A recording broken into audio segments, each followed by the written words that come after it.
welcome back to the deep dive. You know that shortcut to getting smart about interesting topics fast. Great to be here. So today we're diving into something lots of people seem to love. Farmhouse decor. We've got this sort of curated showcase of essentials. Right. The core pieces. Exactly. And our mission really is to figure out, okay, what makes this style farmhouse? Why these specific items? And what kind of feeling do they actually create? It's more than just furniture, isn't it? There's a whole vibe. Totally. And I wonder, what does this, obsession with farmhouse really tell us about what we want from our homes today? Yeah. Comfort, authenticity, all that in our kind of crazy world. Yeah, it's fascinating how these pretty simple things come together to make something so distinct. We're not just listing items, we're looking at how they connect, maybe even psychologically. Getting that specific farmhouse feel. Exactly, that feeling people are really going for. Okay, so let's kick off with something foundational. These rustic wooden floating shelves, you see them everywhere. Oh yeah, best sellers for sure. Kitchens, bathrooms, living rooms. They're practical, obviously, for storage. But what's the deal with the visible wood? Why does that work so well beyond just holding stuff? Well, I think that taps into biophilic design, doesn't it? Bringing nature inside. Right, connecting with nature. Yeah, it's not just wood, it's that natural element. It warms up the space, makes it feel calmer. And you get to, display things, jars, plants, little curated bits of your life. Creating little stories on the wall. Yeah. Okay, that makes sense. So shelves are maybe more subtle. What about a big statement, like the oversized farmhouse wall clock? Ah, the clock. Yes. That's way more than just telling time, right? Yeah. Distressed wood, those big Roman numerals. Yeah. It really anchors the space, adds that vintage vibe. It does. And it's interesting. I think it's kind of a pushback against our digital lives. How so? Well, it's so tangible. It's big. It's there. Those Roman numerals, that steady tick, it's almost like a grounding thing against all the screens and notifications. Reminder to slow down, maybe. Perhaps, yeah. And that distress, look, it adds a sense of history, even if it's brand new. Yeah. It suggests heritage. That's a good point. But does leaning so hard on distressed or vintage ever risk looking a bit fake? Or, trying too hard? That's a fair question.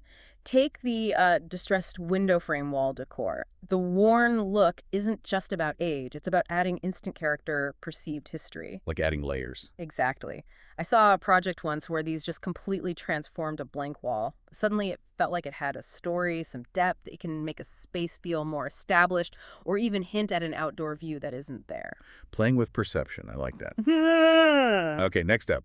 Mason jar sconce lights, often with fairy lights inside. These are definitely a farmhouse staple. Oh, a total favorite. So simple, but effective. But how do they create such a warm, almost kind of magical feeling? It's pure coziness, isn't it? That whole Hyde concept. Yeah. Take a mason jar, super rustic, practical, and you add those soft fairy lights. Yeah, transforms it. Totally. It becomes intimate, warm. It creates these little pockets of light that just draw you in, make a corner feel really welcoming, personal. It's a little invitation. Okay, last one on our list. The vintage farmhouse mirror.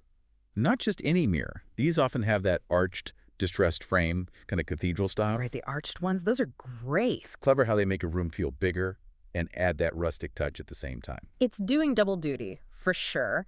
The shape itself, that cathedral arch, it echoes older architecture, gives a sense of grandeur, maybe. Like old farmhouses or country churches. Something like that. It connects to classic design. But then the distressed frame brings it right back down to earth, makes it feel rustic and accessible. It marries the practical need for a mirror with that sense of history. So when you put it all together, the shelves, the big clock, those window frames, the cozy lights, the mirror, what's the common thread?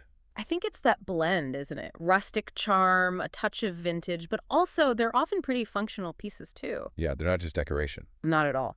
Together they build this specific atmosphere. It's about comfort, maybe a nod to heritage, definitely warmth. It's texture, it feels lived in, not sterile. So what does our love for this style really tell us about ourselves, about our spaces now? Well, maybe it shows a real yearning for connection. To the past, maybe. A desire for things that feel authentic, solid, and just a need for comfort in a world that feels increasingly complex and fast. That makes you think. How these simple objects work together to create such a strong feeling of home and what that says about what we're all looking for. Definitely something to ponder. What story are these pieces telling in your home?